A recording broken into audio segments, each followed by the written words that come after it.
Hi. ഒരുപാട് പേര് ചോദിച്ചു മേക്കപ്പ് ആർട്ടിസ്റ്റ് ആയതുകൊണ്ട് മേക്കപ്പ് ചെയ്തതാണോ എന്ന്. ഞാൻ മേക്കപ്പ് ചെയ്തതല്ല. ഇത് ഒന്ന് സ്കൂട്ടിയിൽ നിന്ന് വീണതും റോഡിലോട്ടായിരുന്നു. അപ്പോൾ ഹെൽമെറ്റ് ഫുൾ കവർ ചെയ്ത ഹെൽമെറ്റ് ഇല്ലാത്തതുകൊണ്ട് നെറ്റ് പൊട്ടി, പല്ലി കമ്പിയിട്ടതുകൊണ്ട് അതും കുരുങ്ങി, അവിടെ സ്റ്റിച്ചുണ്ട്. അപ്പോൾ അങ്ങനെ എൻ്റെ ഫ്രണ്ട്സൊക്കെ ചോദിച്ചു എൻ്റെ അടുത്ത്, ഈ ആക്സിഡൻറ്റിന് ശേഷം നീ മാനസികമായിട്ട് തകർന്നോ, അതാ നിൻ്റെ ഫീലിങ്സ് എന്താണ് എന്നൊക്കെ എൻ്റെ അടുത്ത് ചോദിച്ചു.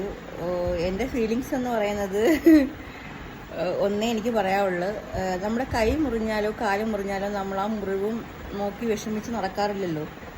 അതുപോലെ തന്നെയാണ് പിന്നെ മുഖത്തൊരു പാടുണ്ടായാലും നമ്മളത് വിഷമിച്ച് നടക്കേണ്ട ആവശ്യമില്ല. നമ്മൾ ഇത്രയും പോലും കണ്ണിന് കാഴ്ചയില്ലാത്തവർ, കാലില്ലാത്തവർ, കൈയില്ലാത്തവർ ജീവിക്കുന്നില്ലേ സന്തോഷമായിട്ട്? അപ്പോൾ ഇത്രയൊക്കെ കഴിവുകൾ തന്നിട്ട് ഇവിടേക്ക് ഒരു മുറിവുണ്ടെന്നും പറഞ്ഞ് നമുക്ക് പല്ല് പോയെന്നും പറഞ്ഞ് വിഷമിക്കേണ്ട ആവശ്യമില്ല. അപ്പോൾ ഒരു പല്ല് പോയിട്ടുണ്ട് എൻ്റെത്, ഒരു പല്ല് സൈഡ് ഒടിഞ്ഞു. അപ്പോൾ അതുകൊണ്ടൊന്നും വിഷമിച്ചിട്ട് കാര്യമില്ല, അത് നമുക്ക് നേരെയാക്കുന്നതല്ലേ ഉള്ളൂ. അപ്പോൾ അതിലൊന്നും ഞാൻ തളർന്നിട്ടില്ല. പിന്നെ എൻ്റെ ഫേസിലൊത്തി മാറ്റം വന്നതിൽ ഞാൻ തളർന്നിട്ടില്ല. അതിലൊന്നും വലിയ കാര്യമുണ്ടെന്ന് ഞാൻ ചിന്തിക്കുന്നില്ല. എനിക്ക് തോന്നുന്നു പഴയതിനേക്കാളും ധൈര്യം വെച്ചു എനിക്ക്. കാരണം അപകടം ഉണ്ടായപ്പോഴത്തേക്കും ആ സ്പോട്ടിൽ തീരുമെന്നാണ് ഞാൻ വിചാരിച്ചത്. കാരണം അമ്മാതിരി ഇടിയായിരുന്നു ഇടിച്ചത് റോഡിൽ വന്ന്. അപ്പോൾ മരിക്കുമെന്നാണ് ഞാൻ വിചാരിച്ചത്. അപ്പോൾ മരണത്തിൽ നിന്ന് ഞാൻ രക്ഷപ്പെട്ട് വന്നു, അതിലെനിക്ക് സന്തോഷമുണ്ട്. അപ്പോൾ അതുകൊണ്ട് മരണം എത്ര ആയിരിക്കുമെന്ന് ഒരു ഊഹം എനിക്ക് ഇപ്പോൾ കിട്ടിയിട്ടുണ്ട്. അതുപോലെ തന്നെ പണ്ടത്തെക്കാട്ടി ഒത്തിരി കൂടെ പവർ, മൈൻഡിനൊരു പവർ വന്നിട്ടുണ്ട്.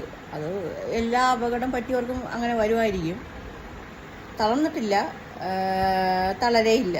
അതുകൊണ്ട് പൂർവാധികം ശക്തിയോടെ വരാനേ ഞാൻ നോക്കത്തുള്ളൂ. അപ്പോൾ അതുകൊണ്ട് പിന്നെ എല്ലാവരുടെയും പ്രാർത്ഥന ഉള്ളതുകൊണ്ട് ജീവൻ തിരിച്ച് കിട്ടിയെന്ന് വേണമെങ്കിൽ പറയാം.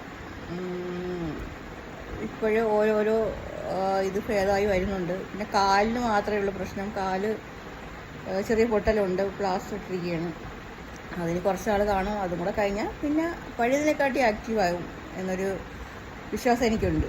അപ്പോൾ എൻ്റെ അടുത്ത് ഒരുപാട് ചോദിച്ചു ഇത് കണക്ക്, അവരൊക്കെ ആണെങ്കിൽ മാനസികമായിട്ട് തകർന്നു പോകും എന്നൊക്കെയാണ് പറയുന്നത്.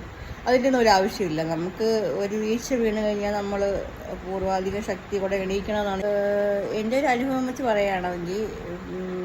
മാക്സിമം വണ്ടി ഓടിക്കുമ്പോഴത്തേക്കും ഫുൾ കവറേജുള്ള ഹെൽമെറ്റ് ഉപയോഗിക്കുക. ഇത്രയൊക്കെ ഉള്ളൂ എനിക്ക് പറയാനുള്ളത്.